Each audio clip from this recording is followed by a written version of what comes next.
오늘 우리에게 주신 하나님 말씀 마태복음 3장입니다. 마태복음 3장 12절 말씀 다 같이 한 목소리 읽기를 원합니다. 마태복음 3장 12절입니다. 시작. 손에 키를 들고 자기의 타작마당을 정하게 하사 알곡은 모아 관에 들이싣고 죽정이는 꺼지지 않는 불에 태우시리라. 아멘.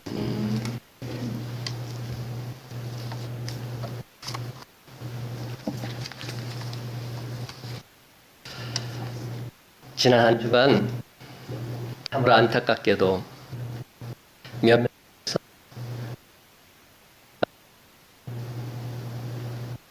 이번 몇몇 교회만의 문제라기보다는 예배 때마다 거룩한 교회라는 신앙 고백을 하는 우리 모두가 함께 아파하고 함께 그 책임을 져야 합니다. 그래서 정부 지침에 따라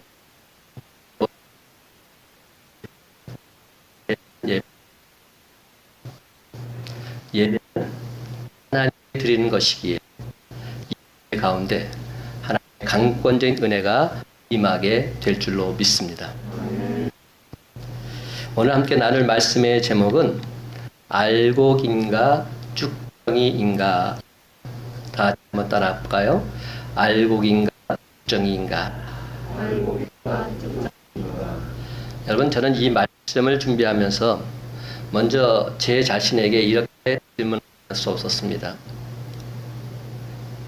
나는 알곡인가? 나는 죽정인가? 목사로서 외적으로는 선하고 거룩한 모습을 보이려고 애를 썼면서도 보이지 않는 곳에서는 게으르고 나약하고 숨고 살았음을 인정하지 않을 수 없었습니다. 솔직히 저 이대성 목사도 쭉적 같은 삶을 살았음을 고백합니다. 하나님, 저는 쭉적으로 살았습니다. 말씀은 다른 사람이 아닌 바로 저 이대성을 향한 말씀이기도 합니다. 오늘 본문에 등장하는 세계관은 예수님의 등장에 있어서 결정적 역할을 한 인물이지요.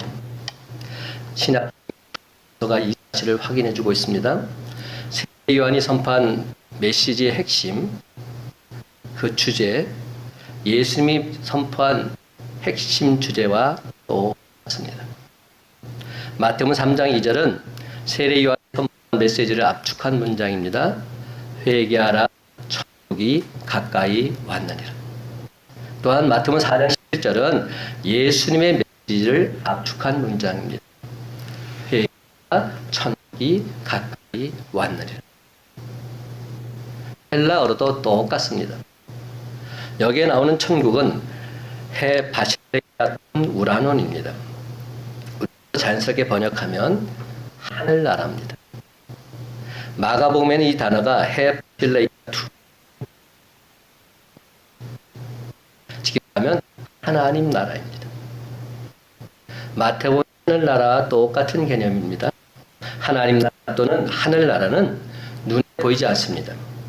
그 나라가 가까이 왔는지 안 왔는지 손에 잡히는 것처럼 확인할 필요가 없습니다.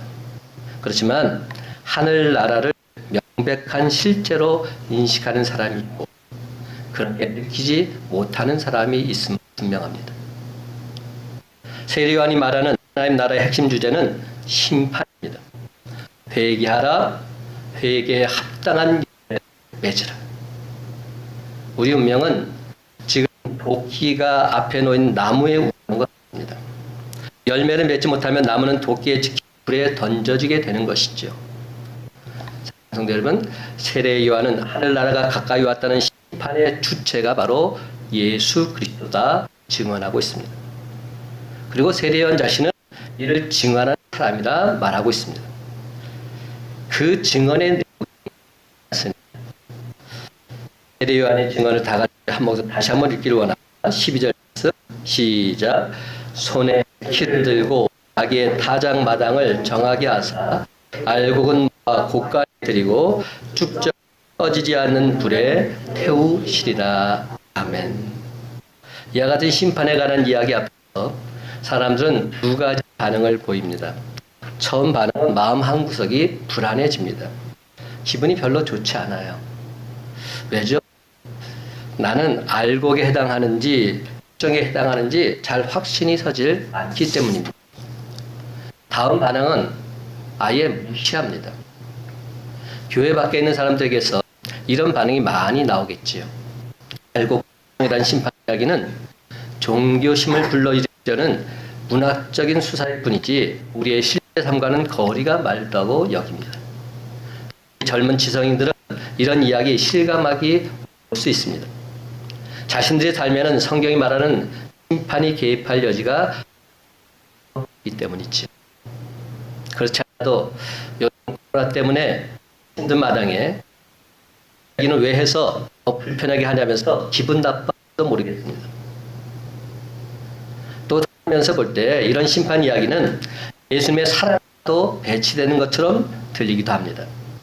하지만 이런 심판 표상을 받아들일지 받아들이지 않을지는 차치하고서라도 알곡과 쭉정이가 무엇을 가르치는지 안다는 것 참으로 중요합니다. 제일 먼저 여러분의 궁금증은 알곡과 쭉정이를 구분하는 기준일 것입니다. 거량이 비슷하기에 구분이 쉽습니다. 옛날 농사 지을 때는 바람을 이용해서 쭉정이를 골라냈습니다. 쭉정이는 속이 비어있기에 바람이 쉽게 날리기 때문이지요. 신앙의 세계에서도 속인 쭉정이가 있습니다. 평소엔 드러나지 않지만 바람이 불면 드러납니다. 여기서 바람은 두 가지 의미로 해석이 됩니다. 하나는 시련입니다. 일상의 어려움이나 교회 생활에서의 어려움으로 이리저리 흔들립니다. 이렇게 이리저리 흔들리는 것은 사람에 나타날 수 있는 자연스러운 현상이지만 그 사람이 쭉정에 가깝다는 사실은 분명합니다. 다른 하나는 생명의 능력입니다. 생명의 능력. 이상하게 들릴지 모르겠지만 생명의 능력 앞에서 사람들은 뒷걸음질을 칩니다.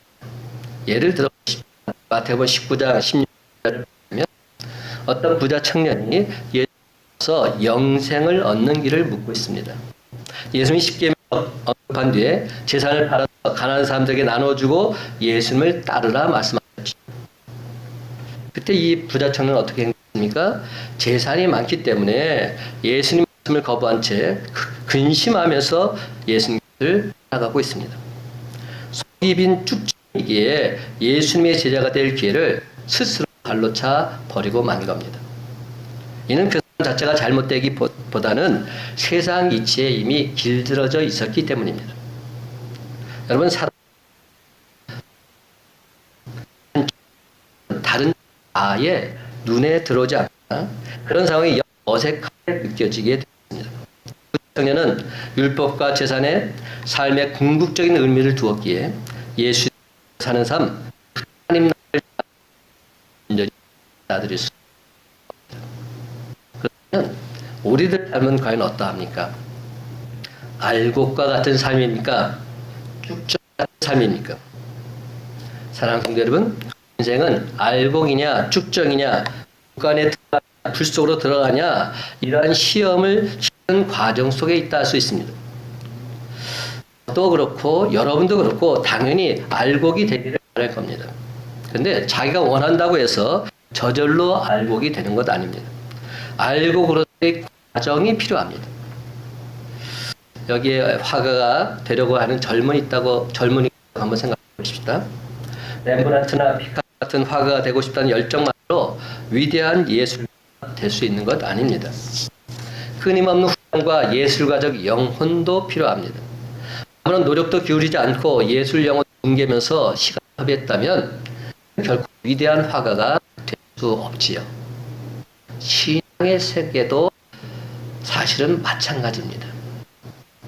지금 우리는 쭉정의 길이냐 알곡의 길이냐 시험을 받으면서 인생을 살고 있는 중입니다.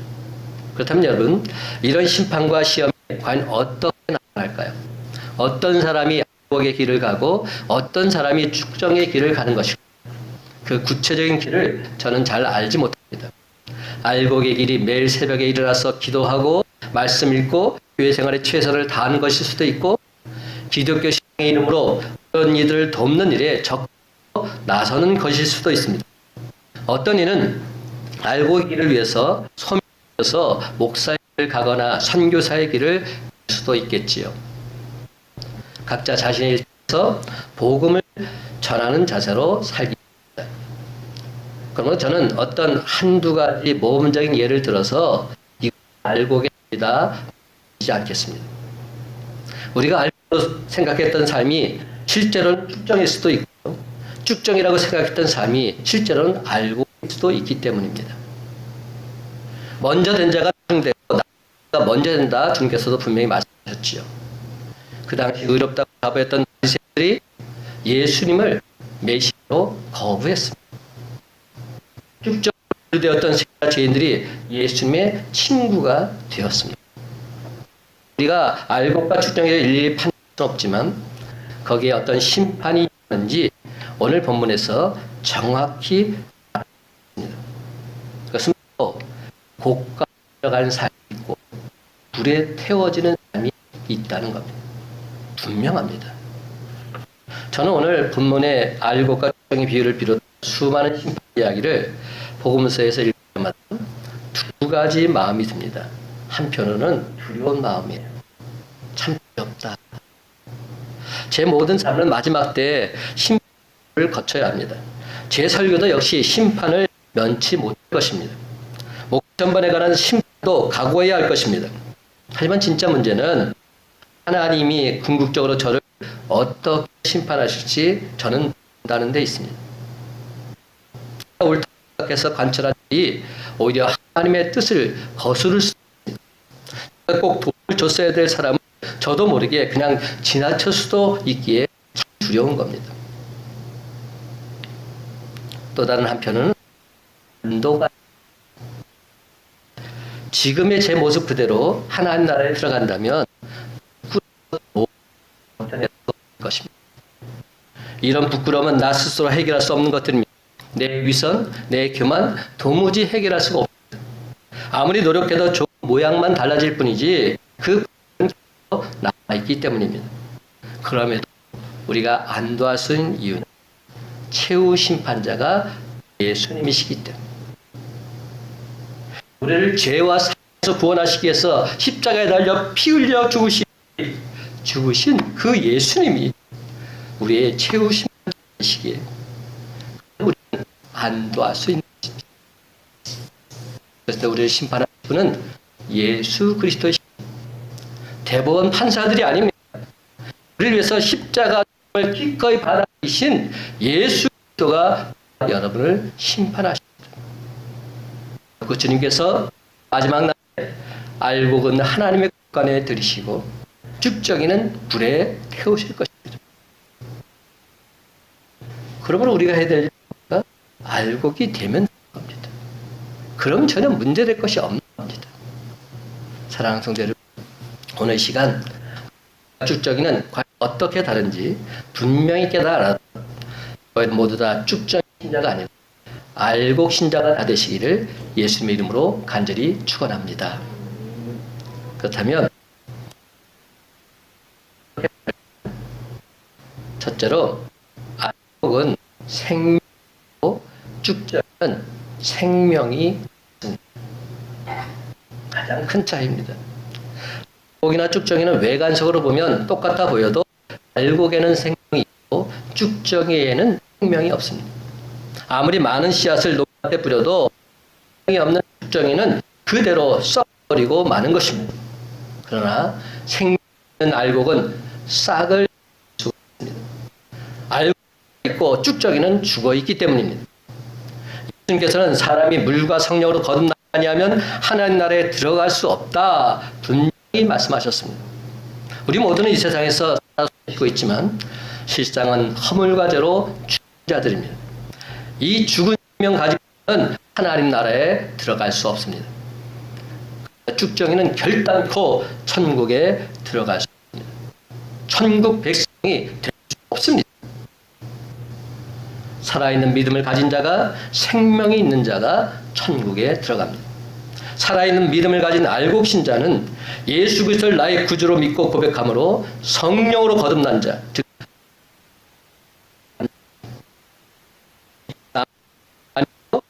생명이 없는 믿음은 하나님께서 선으로 인정하지 않으십니다. 왜냐하면 그가 한 모든 것은 다 죽은 것이기 때문에.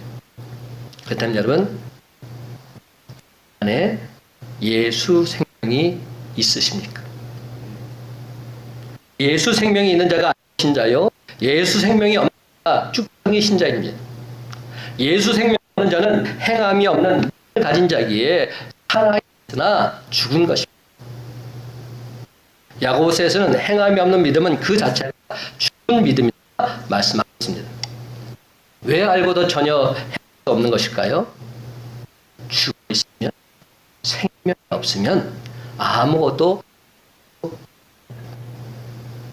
그러면 여러분, 보다 최우선적으로 먼저 내 신앙을 점검해 볼 필요가 있습니다.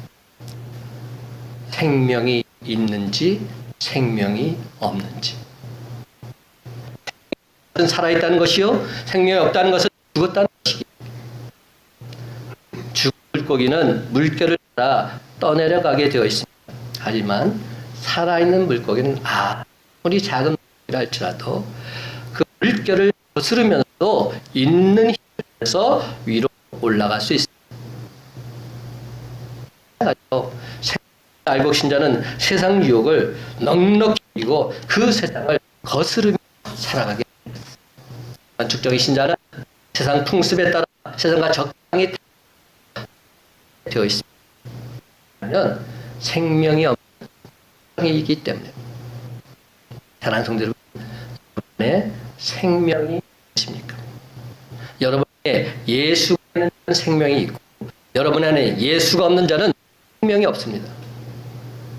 여기서 말합니다. 예수 그리스도께서 내 안에 계시고 너희가 스스로 아니냐. 그렇지 않으면 너희는 우리받은 아니라. 분명합니다. 그러면 혹여 아직까지도 예수님을 나의 구주로 모셔드리지 못한 성도가 있으시다면 예수 그리스도를 나의 구주로 온전히 모셔드림으로 예수 생명이 되시기를 예수님의 이름으로 간절히 축원합니다.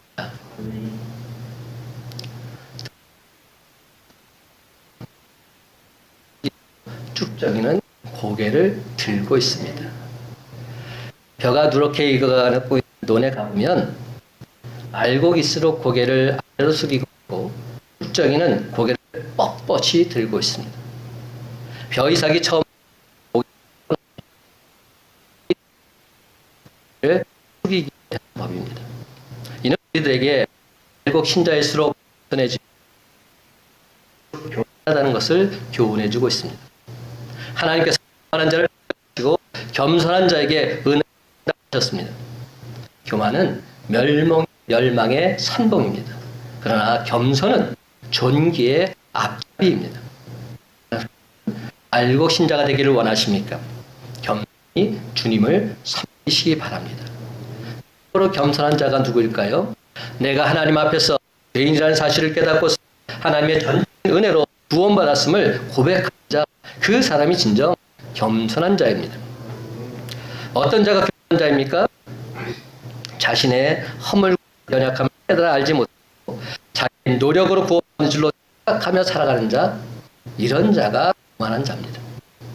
겸손한 자는 은혜를 받는 자요, 은혜를 받는 하나님의 사랑과 은혜에 감격하며 살아가게 되어 있습니다.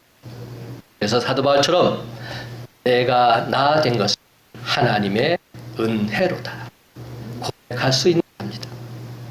그가 알고 되기 전에는 자기 자신이 가장 의로운 자인 줄 알았고 다른 사람은 다 죄인으로 보았습니다. 그러나 사도 바울이 된 후에는 그가 고백하는 내용도 달라졌습니다. 나는 만삭되지 못해서 난 자입니다. 나는 죄인 중에 괴수입니다. 그는 알곡이 되면 될수록 겸손해졌습니다. 그렇습니다. 알곡 신자는 겸손한 자입니다.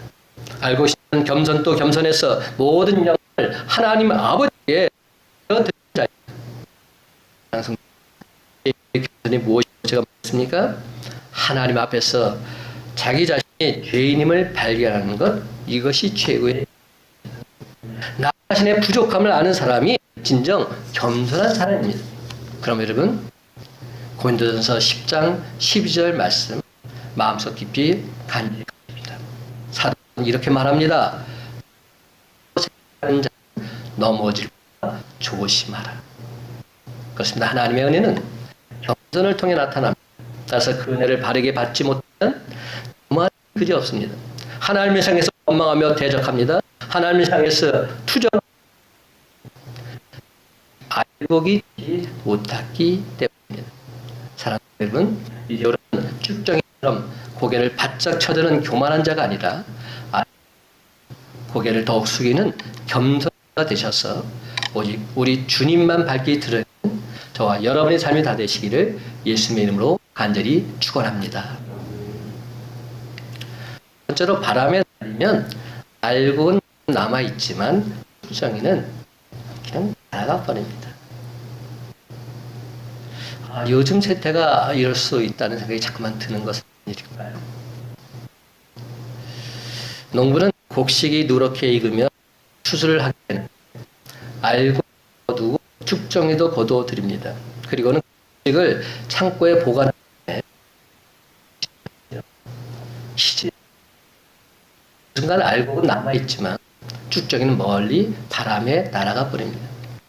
여러분 겉으로 보기에는 알곡이나 쭉정이나 큰 차이가 없지만 바람에 날려보면 쭉정이 멀리 날아가 버리고 알곡만 남게 되는 겁니다.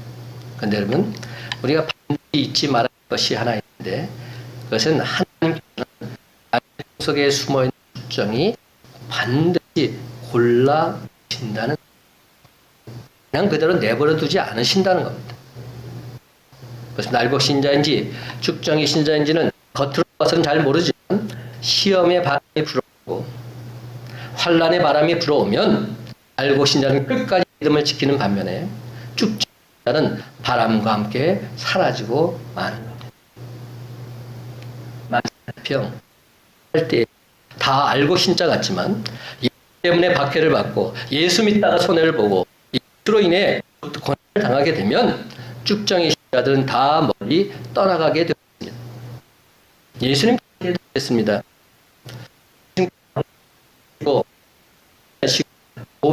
기적을 베푸사 먹여 주실 때에는 수많은 사람들이 예수님을 환영하며 심지어 예수님을 억지로 왕으로 선포까지 했습니다.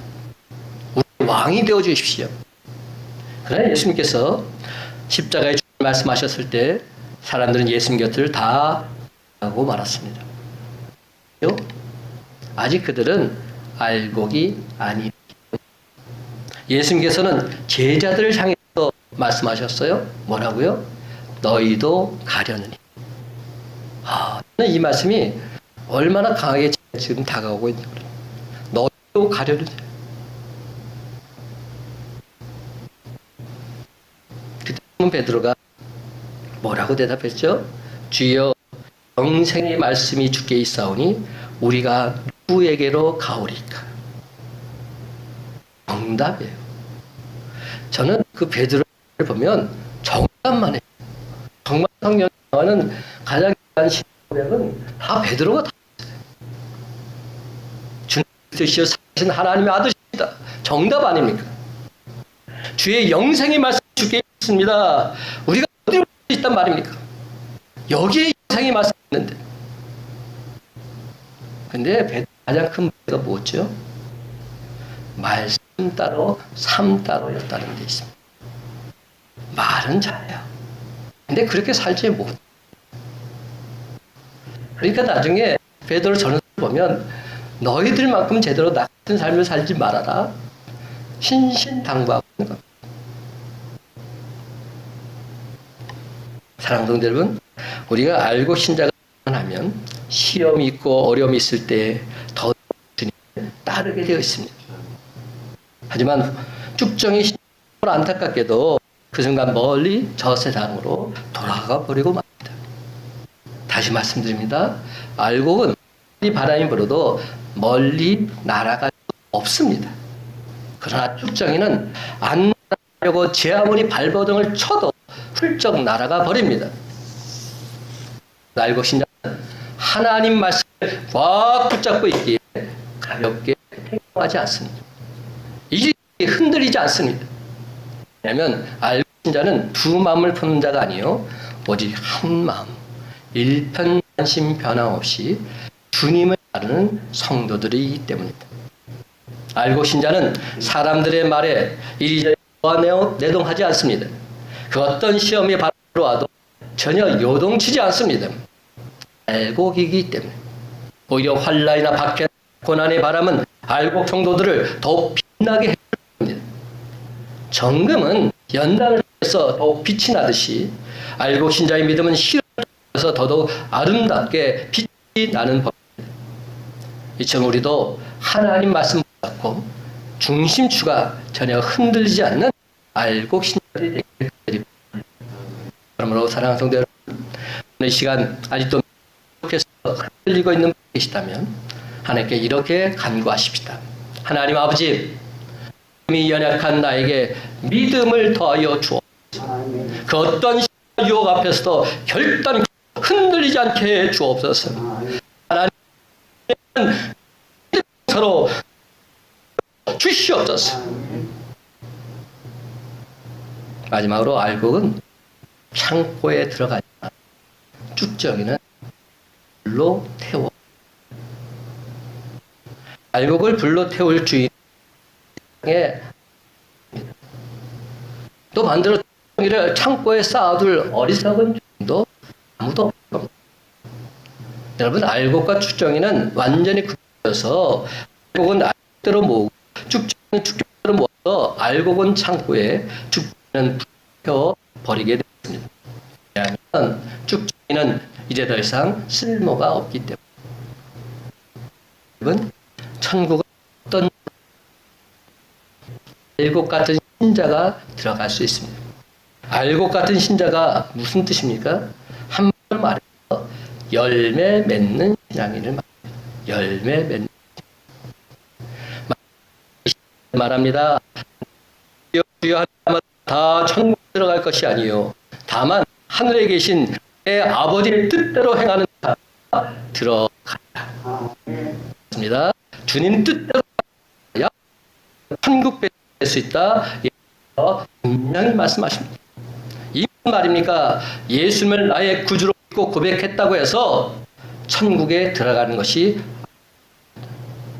오해하지 마시고 예수를 나의 구주로 믿습니다. 고백했다고 해서 천국 백성이 되는 것이 아닙니다. 주님이 분명히 말씀하셨어요. 주의 뜻대로 자라야 천국 백성이 된다. 예수 믿는 그리스도인답게 좋은 열매를 맺는다면 지옥에 떨어지게 되어 있는 겁니다. 좋은 열매는 사랑, 평화, 복음을 자신과 평화를 심고 복음을 되어 있습니다. 왜냐하면 이웃에게 소식을 전하지 않고는 견딜 수 없기 때문에, 내가 만난 주님을 그들에게 전하지 않고는 견딜 수 없기 때문에. 그래서 사도 이렇게 말합니다. 고린도서 9장 10절 성경으로 있습니다. 내가 기쁜 소식을 전할지라도 자랑할 것이 없는 것은 내가 반드시 해야 할 일이기 때문입니다. 만일 내가 기쁜 소식을 전하면 나에게 불행이 닥칠 것입니다. 그런데 여러분, 외적인 결실을 많이 맺기 위해서 반드시 좋은 열매라 말할 수는 없습니다. 만약 우리가 사악함, 위선, 거짓, 교만, 으로 차서 그 신앙생활을 했다면 마지막 때 우리는 굳게 닫힌 공문 앞에서 통될 것입니다. 그 순간 우리 주님께서 저에게 이렇게 말씀하실 것입니다. 아, 너를 도무지 알지 내가 불법을 행하라 내게서. 너는 어떤 사람들입니까? 하나님 말씀 따라 순종하는 거룩한 이들, 그들이 성도들입니다. 따라서 교회에 아무리 오래 다녔어도 하나님 말씀 준행하지 않는다면 그는 영의 성도가 아니다. 왜 다른 사람? 그럼 지옥 가는 교인은 있을 수 있어도 지옥 가는 성도는 있을 수 없습니다. 다시 말씀드려요.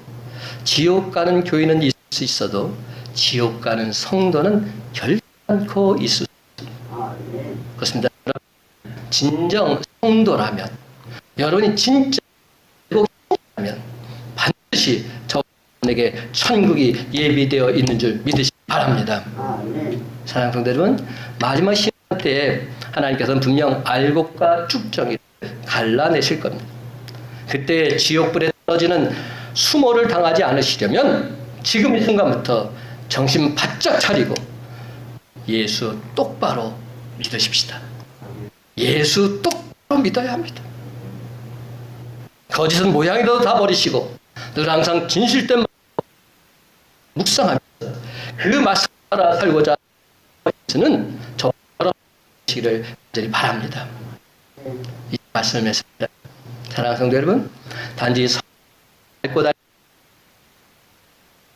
다니는 되지 마시고 하나님 말씀 따라 순종하며 살면서 하나님 아버지의 마음을 진정 기쁘시게 해드리는 리얼 크리스찬이 다 되시기 바랍니다. 그래서 지금 이 순간 하나님께서 나를 부르신다 할지라도 알곡 신자답게 전혀 두려움 없이 천국문을 향해 당당히 나아가는 여러분의 삶이 다 되시기를 예수님의 이름으로 간절히 축원합니다.